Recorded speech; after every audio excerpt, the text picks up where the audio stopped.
So Krishnakumari గారు, so ఒక అమ్మాయి తనకు అత్యాచారం జరిగింది, నేను మోసపోయాను అని కేసు పెట్టడం జరిగింది చందు సాయి పైన. తను యూట్యూబర్. సో అంటే అసలు ఈ సంఘటన మనం ఏ విధంగా చూసుకోవాలి అంటారు?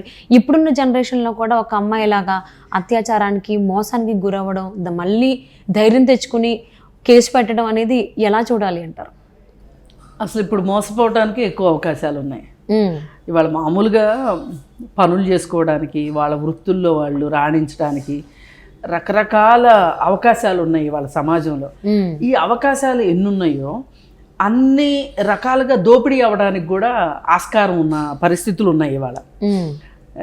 ఒకప్పుడు చాలా ఒక రకంగా భద్రమైన పరిస్థితుల్లో ఆడపిల్లలు ఉండేవాళ్ళేమో అనిపిస్తుంది ఇప్పుడు చూస్తుంటే, ఇట్లాంటివి చూస్తుంటే. ఎందుకంటే కమ్యూనికేషన్స్ ఇంతగా లేవు ఒకప్పుడు. ఈ కమ్యూనికేషన్ ఎక్కువ అవడం వల్ల కూడా అంటే కాలేజీల్లో కలుస్తారనుకోండి, ఎవరన్నా ఆ కాలేజీలో కలుస్తారు, మాట్లాడతారు, అయిపోతుంది, ఇంటికి వచ్చేస్తారు. ఆఫీస్లో కలుస్తారు, ఇంటికి వచ్చేస్తారు. కేవలం ల్యాండ్ లైనే, అది కూడా ల్యాండ్ లైన్ అందరిళ్ళల్లో ఉండాలని లేదు. మా చిన్నప్పుడు అసలు ల్యాండ్ లైన్ చాలా కాస్ట్లీ. చిన్నప్పుడు ఏంటి, ఓ 25 ఏళ్ల క్రితం వరకు ల్యాండ్ లైన్ చాలా కాస్ట్లీ. ఆ తర్వాత ల్యాండ్ లైన్ కొంచెం ఈజీ అయిపోయింది రాజీవ్ గాంధీ వచ్చిన తర్వాత. ఈజీ అయిపోయిన తర్వాత ఇప్పుడు ఏమైపోయింది, ల్యాండ్ లైన్ సంగతి పక్కన పెట్టేసేసి సెల్ ఫోన్లు వచ్చేసినాయి. ఎవరు ఎక్కడున్నా సరే ఎవరైనా మన కాంటాక్ట్ చేయాలంటే చాలా సింపుల్ అయిపోయింది, చాలా ఈజీగా. ఇది ఈ కమ్యూనికేషన్ సిస్టాన్ని వాళ్ళ వృత్తిలోనో లేకపోతే దేనికన్నా వాడుకోవడానికి, వాళ్ళకి వ్యాపారాల్లోనో వాడుకోవడం కంటే ఎలాగో వాడుకుంటారు. దాంతోపాటు ఈ అనవసరమైన వ్యవహారాలకి, ఈ మోసపోవటానికి, లేదు అనుకుంటే నష్టపోవడానికి కూడా ఈ కమ్యూనికేషన్ చాలా వరకు ఉపయోగపడుతుందని ఇప్పుడు అర్థమవుతుంది. అంటే ఎన్ని లాభాలు ఉన్నాయో అన్నీ నష్టాలు. ఇప్పుడు ఎప్పుడైనా టెక్నాలజీ అనేది ఓ 4-5 రకాల పదునులు ఉన్న కత్తి లాంటిది. మామూలుగా అయితే ఒక కత్తికి ఒకవైపు పదును ఉంటుంది, లేదంటే 2 వైపుల పదును ఉండే కత్తులు ఉంటాయి. కానీ ఈ టెక్నాలజీ అనేది ఏంటంటే ఒక 4-5 వైపుల పదునున్న కత్తి లాంటిది టెక్నాలజీ. దాన్ని వాడటం తెలియాలి. ఆ వాడటం తెలియని వాళ్ళ వల్ల, ఎక్కువ వాడటం తెలిసిన వాళ్ళ వల్ల, దుర్వినియోగం చేసే వాళ్ళ వల్ల ఈవేళ క్రైమ్స్ ఎక్కువ అవుతున్నాయి. ఇవాళ ఉపయోగించుకునే వాళ్ళకంటే దుర్వినియోగం చేసే వాళ్ళే ఎక్కువ. పోనీ దుర్వినియోగం వరకు అంటే ఉపయోగపడే పనులు చేయకపోవడం ఒకటి, అంటే కేవలం వినోదానికి మాత్రమే వాడటం అనేది ఒక అంశం. కానీ ఇంకొక రకంగా ఏమవుతుందంటే వాళ్ళు చెయ్యాలనుకున్న అసాంఘిక కార్యకలాపాలకు, వాళ్ళు చెయ్యాలనుకున్న మోసాలకి, నేరాలకి, ఘోరాలకి ఈ కమ్యూనికేషన్, ఈ సెల్ ఫోన్ అనేది బాగా ఉపయోగపడుతుంది. మీరు ఏ క్రైమ్ అయినా చూడండి, క్రైమ్కి వెనకమాల తీగలాగితే డొంక కదిలింది అన్నట్లు అక్కడ దాకా వెళ్ళి చూస్తే టెక్నాలజీయే ఉంటుంది. మనిషి దురాశ, మనిషికి బుద్ధి సరిగా లేకపోవడము, మోసపూరితమైన ఆలోచనలు ఇవన్నీ ఉండడం వేరు. అవన్నీ ఎంత ఉన్నా కానీ ఈ కమ్యూనికేషన్ సిస్టము తక్కువగా ఉన్న రోజుల్లో అంత చేయడానికి, అంత ఫాస్ట్గా చేయడానికి అవకాశం ఉండేది కాదు. ఇప్పుడు ఏమైపోతుంది, ఈ సినిమా కల్చర్ వల్ల కావచ్చు, లేకపోతే ఈ పోర్న్ కల్చర్ వల్ల కావచ్చు, ఓటీటీల వల్ల కావచ్చు, తప్పుకి ఒప్పుకి మధ్యలో హద్దులు సరిహద్దులు బాగా చెరిగిపోతున్నాయి. ఒకప్పుడు ఇది చేయకూడదు, ఇది చేయొచ్చు, అమ్మో చేస్తే మనం దొరికిపోతామేమో, ఏమవుతుందో, మంచికి చెడుకి, నీతికి అవినీతికి, అలాగే న్యాయానికి ధర్మానికి అన్నిటికీ మధ్యలో గీతలు చెరిగిపోతున్నాయి. చెరిగిపోయేసరికి ఏమవుతుంది, ఏమైనా చెయ్యొచ్చు, నేను తప్పించుకోగలను, అసలు నేను చేసేది నేరము అని అనుకునే మనుషులు కూడా చాలా తక్కువైపోయారు ఇవాళ. పోనీ నేరం అని తెలిసినా ఎలా బయటపడాలో తెలిసి నేరాలు చేసేవాళ్ళు కొంతమంది, ఏదైతే అదైంది చేద్దామనే వాళ్ళు కొంతమంది, ఇలా రకరకాలుగా నేర స్వభావం పెరిగే పరిస్థితుల్లో ఇవాళ సమాజం ఉంది. అంటే సంఘ విద్రోహ శక్తులు అంటారు, యాంటీ సోషల్ పర్సనాలిటీస్. ఈ ట్రేడ్స్ చిన్నప్పటి నుంచినే ఉంటాయి. ఈ ట్రేడ్స్ ఉన్న వాళ్ళు ఏంటంటే పిల్లలుగా ఉన్నప్పుడు కూడా కొన్ని అంటే భయపడకపోవటము, అసలు మేమేం చేసినా కరెక్టే, నేనేం చేసినా నాకేం కాదు, నన్ను ఎవరేం చేయలేరు, ఇలాంటి ఛాలెంజింగ్ మెంటాలిటీ ఉన్న పిల్లలు కొంతమంది ఉంటారు. వాళ్ళు చిన్నప్పుడే కనిపెట్టవచ్చు. అయితే వాళ్ళు మరి కొంచెం వయసు పెరిగిన కొద్దీ ఏంటంటే అవన్నీ తగ్గించుకుని ఆటల్లోనో చదువులోకో దేనికో వెళ్ళిపోయి సీరియస్గా అయిపోయి మంచి మార్గంలోకి వెళ్ళే పిల్లలు కూడా ఉంటారు. కొంతమంది ఏంటి అంటే ఇలాంటి పరిస్థితులు ఉన్నప్పుడు తల్లిదండ్రులు అజమాయిషీ సరిగా లేని వాళ్ళు, పేదరికం వల్ల కావచ్చు, లేదు అనుకుంటే ఇంకా వాళ్ళ మనస్తత్వమే ఇక అది అయిపోయినప్పుడు వాళ్ళు ఏం చేస్తారు అంటే యాంటీ సోషల్ పర్సనాలిటీస్గా తయారైపోతారు. అంటే ఇప్పుడు ఈ తయారైపోయిన వాళ్ళల్లో చాలామంది ఇవాళ ఎలా తయారవుతున్నారు అంటే ఆడపిల్లల్ని కేవలం వాళ్ళు సెక్స్ ఆబ్జెక్ట్స్గా చూడటం, వాళ్ళకి ఏదో ఒక మాయ మాటలు చెప్పేసేసి మీకు ఏదో ఒక వృత్తిలో అవకాశాలు ఇస్తామని కానీ, లేకపోతే పెళ్లి చేసుకుంటామని కానీ, లేకపోతే మంచి ఉద్యోగం ఇప్పిస్తామని కానీ, లేదు అనుకుంటే ఇప్పుడు ఈ యూట్యూబ్లు ఇవి ఉన్నాయి కదా, సీరియల్స్, వీటిల్లో మీకు ఆర్టిస్ట్గా అవకాశాలు ఇప్పిస్తామని, ఇట్లా రకరకాల అంటే వృత్తులు ఎన్ని పెరుగుతున్నాయో ఒక మనిషికి, అలాగే ప్రవృత్తులు కూడా, మోసపూరితమైన ప్రవృత్తులు కూడా అన్ని పెరుగుతున్నాయి. అంటే ఇప్పుడు అసలు మీరు చెప్తుంటే అసలు ఈ అమ్మాయి పరిస్థితి ఏంటా అనేటువంటి ఆలోచన వస్తుంది. ఈ అమ్మాయిని వీళ్ళేదో ఆల్ ఆఫ్ ఏ సడన్ ఎక్కడో ఈ అమ్మాయి కనిపించింది, ఈ అమ్మాయిని అతను అత్యాచారం చేశాడు అనేది కాదు. ఇది ఏంటంటే వీళ్ళిద్దరికీ పరిచయం ఉంది. ఆ పరిచయంని అడ్డం పెట్టుకొని ఆమె ఒకటి అనుకుంది, అతను ఇంకొకటి చేసి చూపించాడు. బహుశా చాలా చోట్ల జరిగేది ఏంటి అంటే ఈ కృష్ణానగర్లో చాలా కథలు అందరికీ తెలిసిన విషయమే. ఎవరో పల్లెటూరు నుంచి సినిమాలో యాక్ట్ చేయాలని ఒక అమ్మాయి వస్తుంది. ఈ కథాంశంతో సినిమాలు కూడా వచ్చినాయి, మనకు తెలిసిందే. వచ్చిన వాళ్ళని ఎవరో ఒకళ్ళు ఈ ఏజెంట్లో, లేకపోతే దళారీలు, లేకపోతే ఇట్లాంటి వాళ్ళు ఎవరో ఒకళ్ళు పట్టుకొని సినిమాల్లో ఛాన్సులు ఇప్పిస్తామని చెప్పి వాళ్ళ దగ్గర ఉన్న కాసిన డబ్బులు, కాసిన నగలు తీసేసుకుని ఇక వాళ్ళని మళ్ళీ తిరిగి ఇంటికి వెళ్ళలేని పరిస్థితులు వాళ్ళకి కల్పించి, ఇక వాళ్ళకి ఏంటి అంటే ఒకటే వృత్తి, వ్యభిచారం మాత్రమే వాళ్ళకి వృత్తిగా అయ్యేలాగా వాళ్ళని నిస్సహాయాలను చేసేసి ఇక వాళ్ళ ఐడెంటిటీ చెప్పుకుంటానికి ఇష్టపడరు. అందుకని ఇక వీళ్ళు చాలామంది ఈ జూనియర్ ఆర్టిస్టులు సప్లయర్స్ అని ఉంటారు. ఓకే, జూనియర్ ఆర్టిస్ట్ సప్లయర్స్, వాళ్ళల్లో చాలామంది ఇదే పని చేస్తారనమాట. చేసేసి వీళ్ళే ఏదో ఒకటి పలానా హోటల్లోకి తీసుకెళ్ళడం బిజినెస్ కోసము, ఇక వాళ్ళు అన్ని రకాలుగా వాడతారు.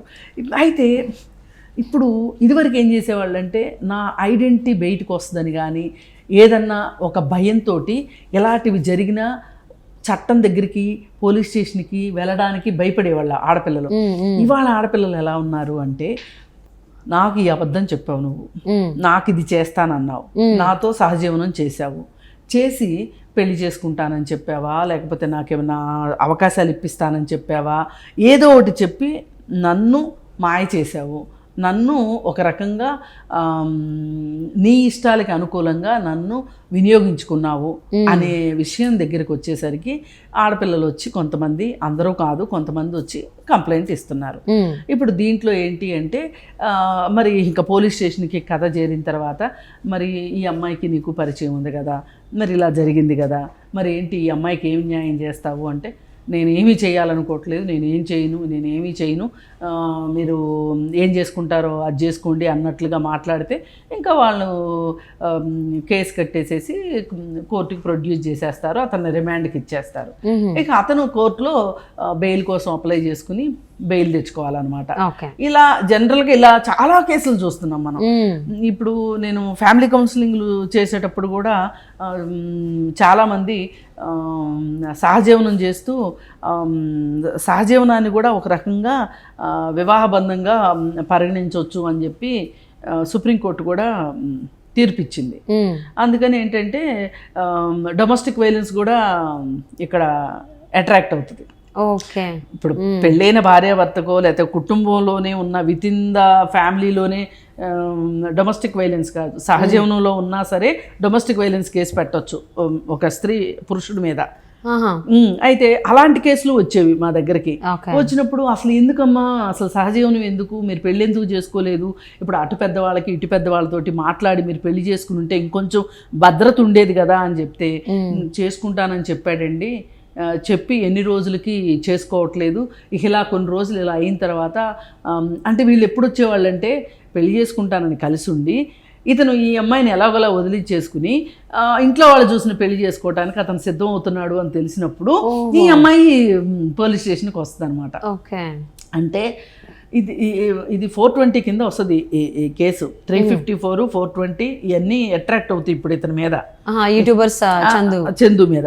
ఏంటి అంటే 420 ఏంటంటే నువ్వు ఏదో చేస్తానని చెప్పావు అమ్మాయికి, చేయలేదు, అది క్రిమినల్ బ్రీచ్ ఆఫ్ ట్రస్ట్ కింద వస్తుంది. అంటే నువ్వు నమ్మించి మోసం చేసావు అది.